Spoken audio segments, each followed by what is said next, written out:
Right, welcome back everybody. Steve in the Pinball Room. Now it's all about going through and getting our ball guides set up, the right ones, replacing all the bad ones we cut up and changed all around. Time to get final ball guides in, or at least near final. Final is for prototyping, right? It's not final production quality, but still, we got to get all of our ball guides done. So I started going through and get this long one.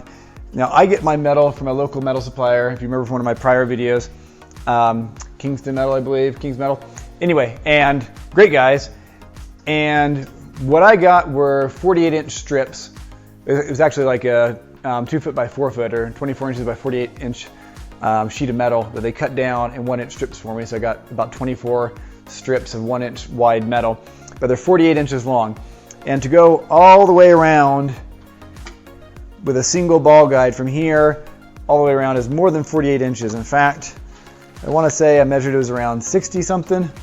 So to get around to the back of where my flipper is right around 52 inches.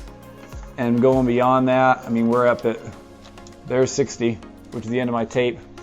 Go longer. Now, I don't need it to come all the way down here right into the shooter lane. Totally fine to have just a nice smooth piece of black wrapped wood come up here for my shooter lane. But it is going to need to come up to right about, well, the wood's going to obviously go the whole length, right? We need that for the rigidity. These side rails, if you guys were familiar with that, like Stern did wood for the longest time, now they're doing metal. But these half-inch side rails are not just to keep the ball from falling off. Obviously, that's their number one reason, right? We could have metal ball guys doing that too, flimsy metal.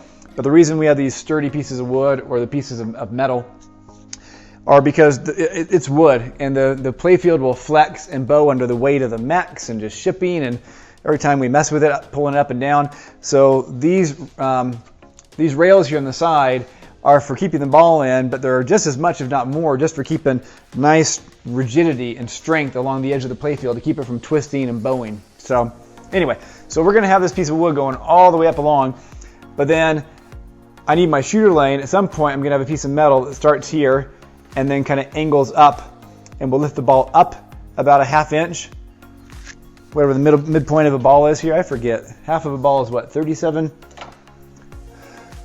millimeters. So half of that is 13. So I need something about 14 millimeters tall, right? Which is 14 millimeters is right at half an inch. Yeah, just about, right? Just a little bit more. So I'm going to have a piece of metal here. This shooter lane path here. The shooter lane path is going to start with a little notch it always has, right? And then somewhere between when it passes the curve of this flipper and right about here-ish, I'm going to have a piece of metal that starts out kind of forked to guide the ball. That's going to come up and be angled up a half inch, okay? And by that I mean right about here is going to be a half inch tall, and then it's going to angle down to the shooter lane. That's going to bring the ball up. So when the ball comes, it'll come up into this orbit, right? But when it comes back around, there'll be a half inch of metal. Imagine this tape was our metal ball guide, right? And how well can you see this? We're gonna have the piece of metal, the orbit, come around right about like that to the edge of this flipper, okay? And I want right about here, it needs to be about a half inch high, so when the ball comes around, it doesn't go back down the shooter lane. We want to just come around to this flipper where then you can start hitting these cool upper shots we have, right? Yeah, of course. So I really need a metal ball guide that's going to come around and go to about here, which is right around, if this is accurate still, which it kind of is. Oh, it's 48 right to there, because I have a piece of metal going to there.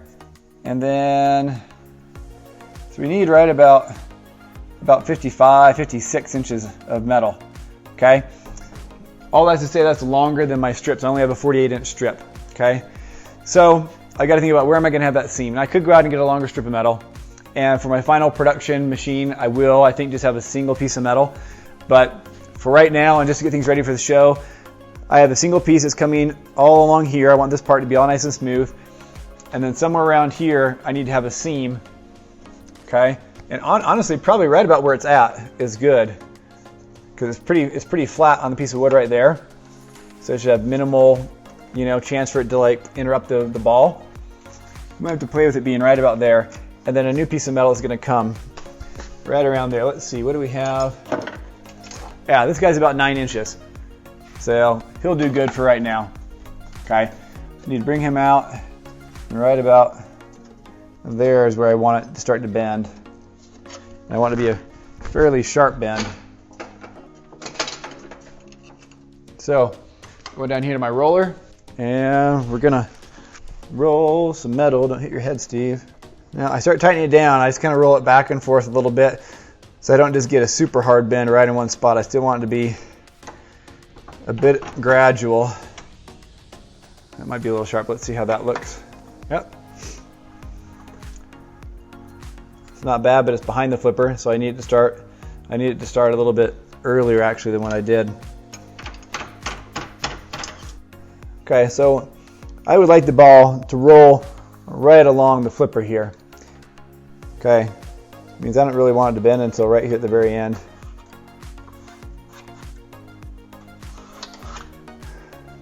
That's the path I want the ball to be able to come down and make. So I want it to bend right here at the end. And so having the seam right where it's bending probably isn't ideal. So I'm probably going to need to cut this piece a little bit short, honestly, and then have this one start in a little bit earlier, is what I'm thinking. That's pretty close now.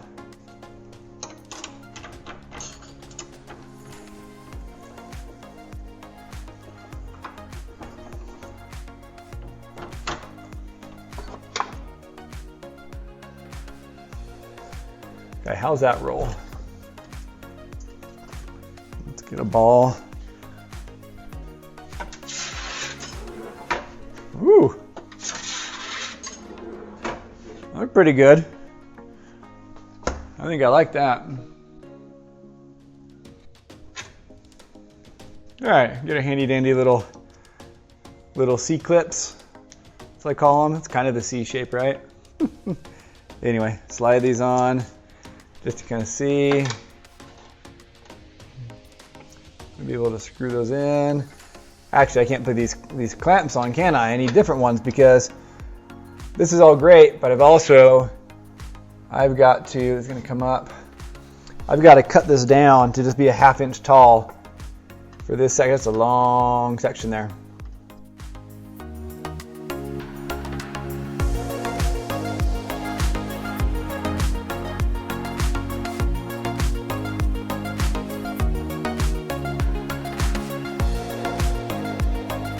How's it going? This is what I did. A couple of these went a little past 1/2 inch, so again, when we have final ones, we'll be way more careful, but I think I'm just going to go through and bend these and see once I bend them, but then I can then easily cut them. Bending away from the curve. Okay, so any rough edge I have will be away from the ball.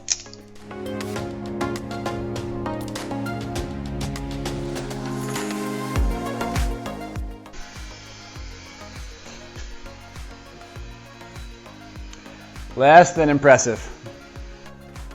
Totally professional. Oh yeah, Stern couldn't do any better if they wanted to. All right, have we learned our lesson?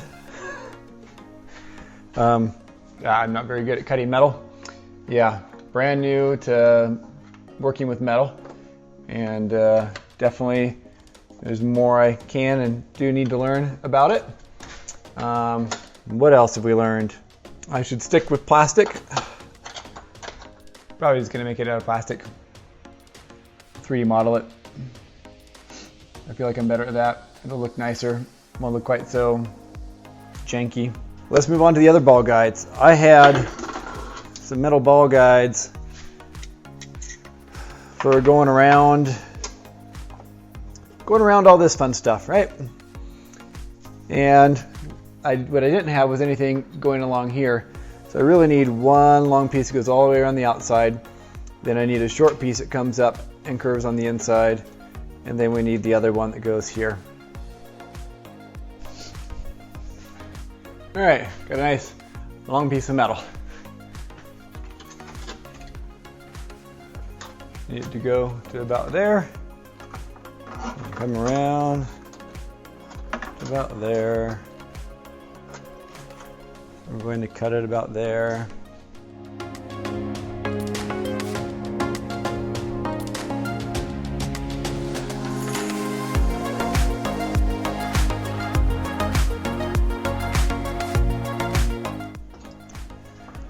just going through and holding the metal up, starting to get some little gentle bends, right? And I kind of see where I need it to bend, where I want it to bend more, and then I just kind of put my finger there so I know about where to put it inside my little roller here. Start cranking it down to bend a little bit tighter around those spots. Back it off. Take a look, try it again. That's almost perfect right there.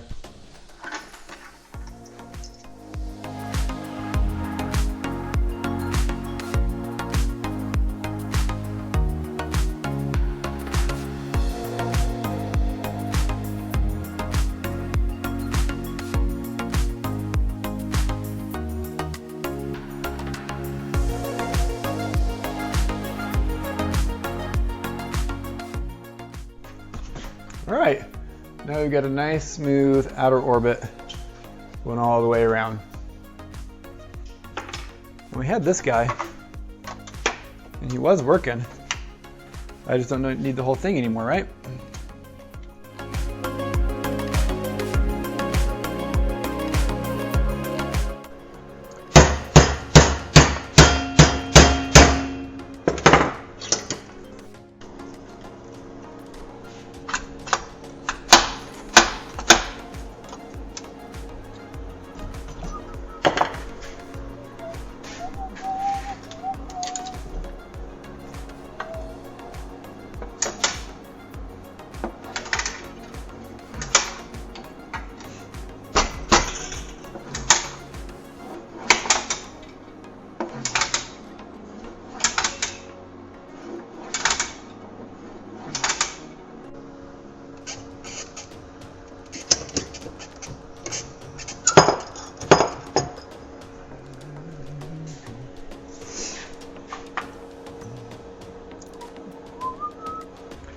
All right, we've made some pretty good progress here. We've got our outer orbit one all done all the way down to here. We'll need to come back and 3D print this piece up here because I'm just not good enough cutting metal and making that work. So, and then we've got this one cut and adjusted for this loop here. This piece starts right at the edge. It's coming around for the inside of this inside of the outer orbit. Okay, and then we got this guy figured out for the subway. All as a single piece here, comes back around, which is nice. We've got the inner horseshoe done here, okay? And now we've got, for the drop targets, we're gonna put a post with a rubber that'll go right here, okay? Protect the ball from these two raw pieces of metal right there. We'll put him in, and then we have to do the inner horseshoe, okay? And just the inside of the horseshoe. Then we'll have all our metal ball guys done. Well, we got to get this guy in the inside lane here actually, so not quite. We're getting close though. We're getting close. Now we're going to have an optical switch there, and we'll have a captive ball in here. And this captive ball I was measuring, this can be a pretty long alley all the way to about back here. So I almost wonder if maybe we make it kind of like a buried target, right? Where there's like a stand-up back here and a rollover switch here, and if you make it far enough for the rollover switch, that's great. If you make it all the way back for the stand-up, maybe that's, you know, something different, worth more, whatever, you know. I don't know. I also want to put in a couple of toys, right? We got to have some toys. I want to have a Hermit toy. This is Led Zeppelin, right? So I want to have the Hermit. I really like to have him right over here in front of this, at the edge of the upper play field, standing up here, and to where these can be the Hermit multi-ball that you get, the Atta ball, the extra ball, whatever we're going to call it, the Hermit ball. Get your Hermit ball. And then I could put a toy over here as well. I'm not sure what we could do. The Icarus Angel, that's already been done there, right? There's the Weird Thing trophy from one of their albums. It's kind of like this twisted, not cylinder, but like a cube. That could go up there. I kind of wanted that to be like by like the spinner. We got to get the spinner put in also. It's going to go here, just underneath. So I need some more of these C-clips so I can hold this in place because it's just kind of sitting there. I'll need to be able to hold this guy in place while we're doing all of our play testing. Need to get the other optical in down here. Yeah, but we're coming along. Got to go print off some more C-clips and see what else is going on with the printer. All right, so in the middle of doing all the ball guides and everything else, a couple of the other things that I find is often needed is we got to go through and start anticipating now, where's the ball going to get stuck? We might not catch them all until we actually start, doing some play testing. And all that changes once you have plastics and the ball bouncing around right, but still we want to make sure there's not places where the ball is just going to get hung up and stuck. And I've already found one underneath this ramp. The way this is set up, when you make this shot going through here, it's very possible for the ball to come back through and just kind of bounce around and get stuck underneath this ramp. Okay, so how do we get around that? Ball guides, different metal ball guides. I'm just taking some more of this 3mm stainless steel rod I have that I use for my ball guides for the habit trails, and I cut off a piece and I bent it and I drilled little holes, and I'm taking this little guy, I'm shoving it down behind here underneath the ramp so that whenever we're playing the game, the ball has a guide and it can't just get randomly stuck back here. Okay, so there's one there that I know we need, and then there's going to be another one we're going to put in here in just a minute also. So number 2 is going to be right up here. Remember, I'm wanting to go through and have this be a shot like in Star Trek or Spider-Man where you can shoot the ball up and have it come back into the shooter lane. Well, we got part of a shooter lane going here, and then we're going to continue on with like a piece of metal. Maybe I'll put a piece of wood temporarily right here, but then I got to make sure the ball can go here and not just like be hitting these stand-ups. So I need like a protective barrier to help kind of guide the ball over into here. So this one's not so much going to be to make sure the ball gets stuck, but more just kind of like, we could do it with a piece of metal, honestly. But this is just so much quicker, and it's going to be hidden behind a piece of plastic that I think we'll just put one right in there and call it good. Of course, as I say that, now I'm wondering if we shouldn't just do one of these. Maybe we'll use a piece of metal for this instead.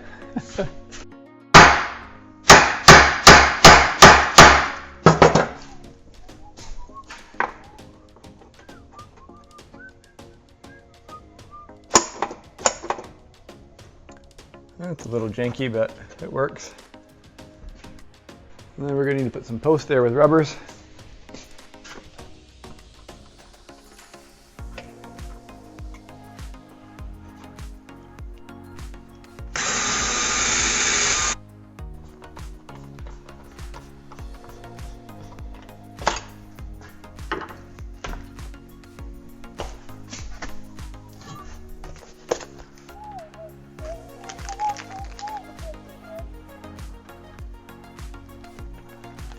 Alrighty.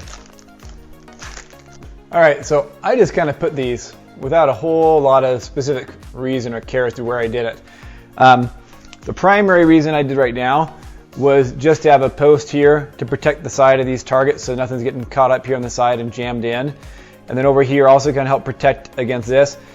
Ideally, once we have these all like riveted in and final pieces, I won't so much need to be protecting this rail, but I'm still going to want to have a post here. I might even want a third post, fill this gap, just to help kind of control the ball a little bit.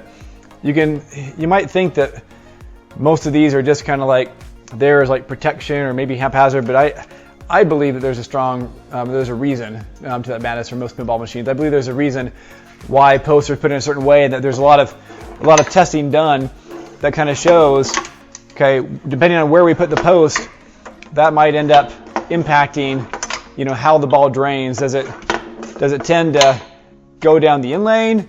Does it tend to go out the out lane? Does having the post there make it easier or harder?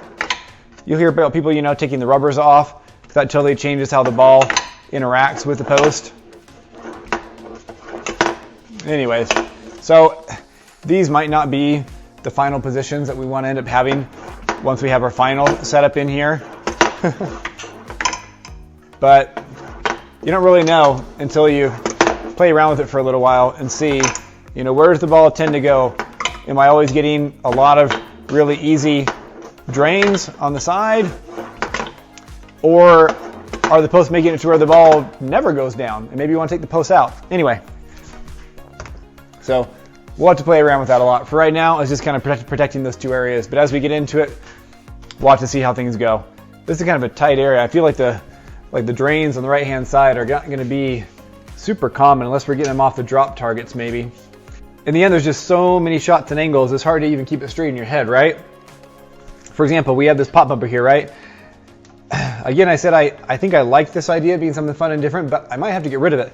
It might be every time that the ball comes in here off the orbit, maybe it's better just to have it return to your flipper so you have more of that flow versus hitting the pop bumper and randomly going over here. Especially now I have these stand-ups. I remember a lot of times the ball ricocheted across and came over in this area.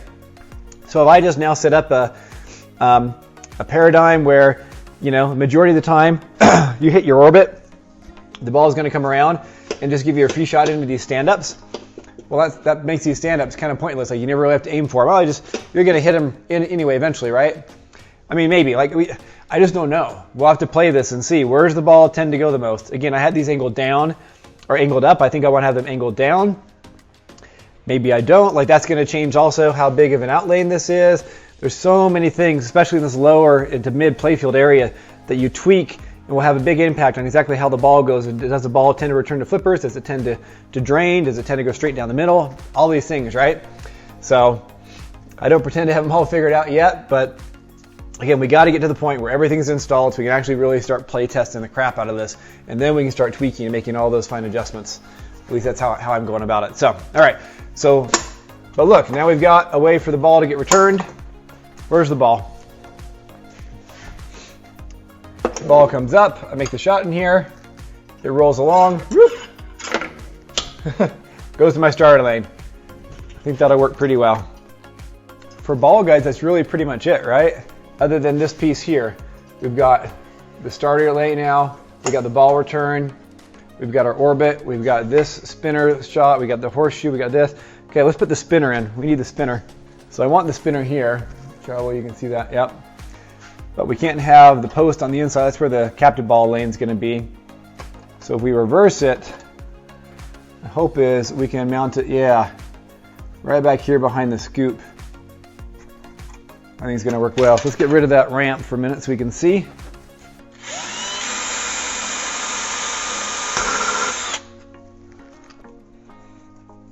My son was out here the other day watching me, and he asked, "Dad, how come you always like screw things in by hand? Why don't you use your drill to screw things in? It'd be so much faster." And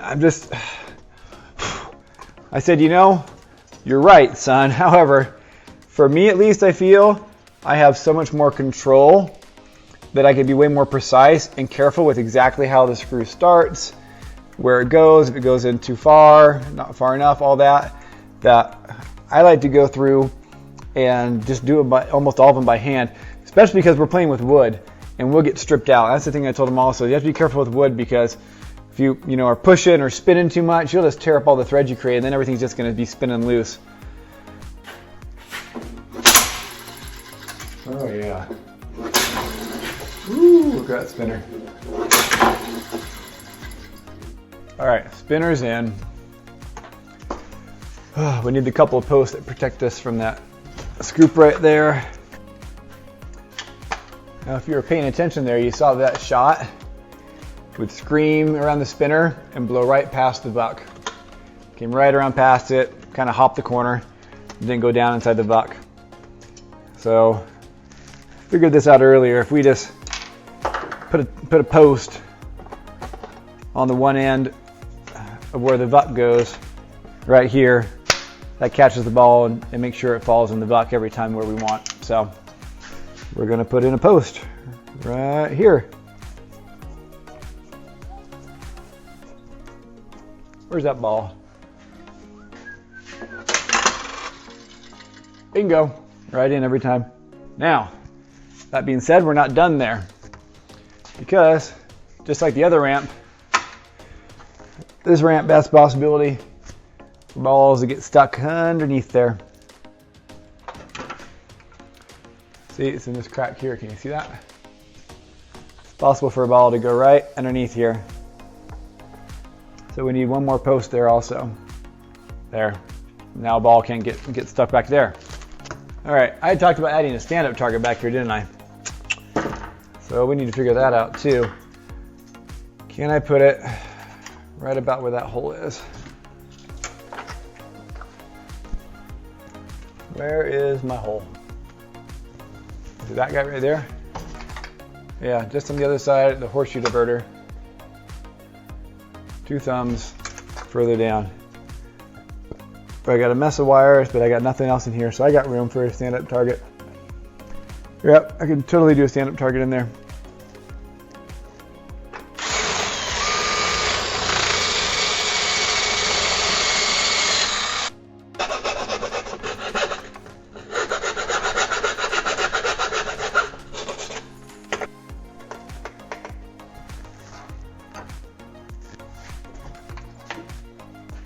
There we go.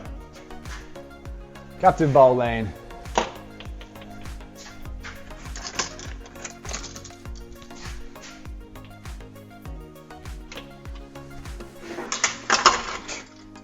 I missed.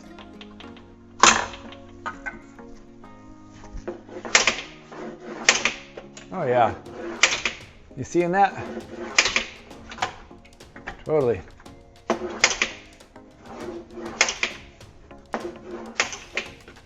Barely have to barely tap it.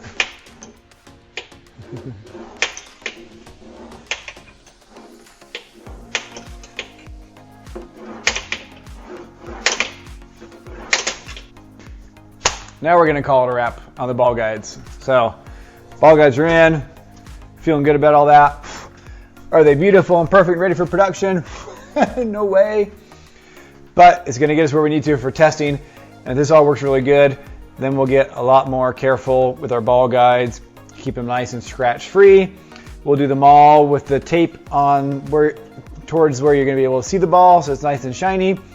We'll go through and we'll punch them or drill them and put rivets in them and sink them so we can get rid of these plastic hangers that'll make things look even better and more clean and be stronger and firmer connections.